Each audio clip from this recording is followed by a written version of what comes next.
បាច់មេសួរអតិថិជនខ្លឹមច័ន្ទចំពោះបងប្អូនដែលមានតម្រូវការបើកហាងថ្មីដែលអត់មាន counter ខ្ញុំសូមណែនាំ counter ប្រភេទនេះគឺជាប្រភេទយើងអាចដាក់តាំងរបស់តូចៗនៅខាងមុខកន្លែងគិតលុយបងប្អូនហើយប្រភេទ counter នេះគឺស័ក្តិសមមែនទែនសម្រាប់ហាងតូចៗដែលមាន space តូចបងប្អូន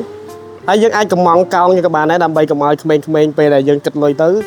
ដើរបុកបងប្អូនអញ្ចឹងមានសងខាងចឹងមកហើយពីក្រោយយើងអាចមានថតកែមានកែមួយមានទ្វារមួយហើយចំពោះប្រភេទនេះពណ៌សនេះបើយើងដាក់ជាមួយនឹងដៃទ្វារដៃកែពណ៌ខ្មៅគឺស្អាតមែនទែនហើយប្រភេទ Formica ដែលបិទលើនេះគឺប្រភេទ Formica ថៃបងប្អូនគឺអត់ងាយជ្រាបទឹកទេ MC of Formica នេះគឺល្អស័ក្តិសមសម្រាប់ការប្រើប្រាស់ញឹកញាប់ហើយបើបងប្អូនចង់បាន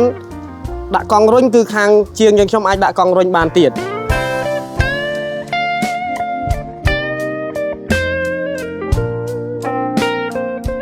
counter នេះគឺមានកម្ពស់75និង1.10 ម៉ែត្រអញ្ចឹងកន្លែងឈរគិតលុយនេះគឺ1.10 ម៉ែត្រត្រឹមនេះគឺ85ហើយបដោយគឺ1.60 ម៉ែត្រ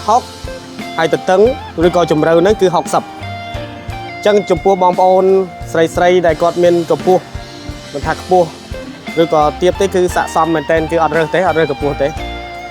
គឺប៉ុណ្ណឹងគឺល្មមថាស្តង់ដារអញ្ចឹងចំពោះបងប្អូនដែលមានចំណាប់អារម្មណ៍តាក់ទងនឹង counter ក៏ដោយធ្នើគ្រឿងសង្ហារិមដែល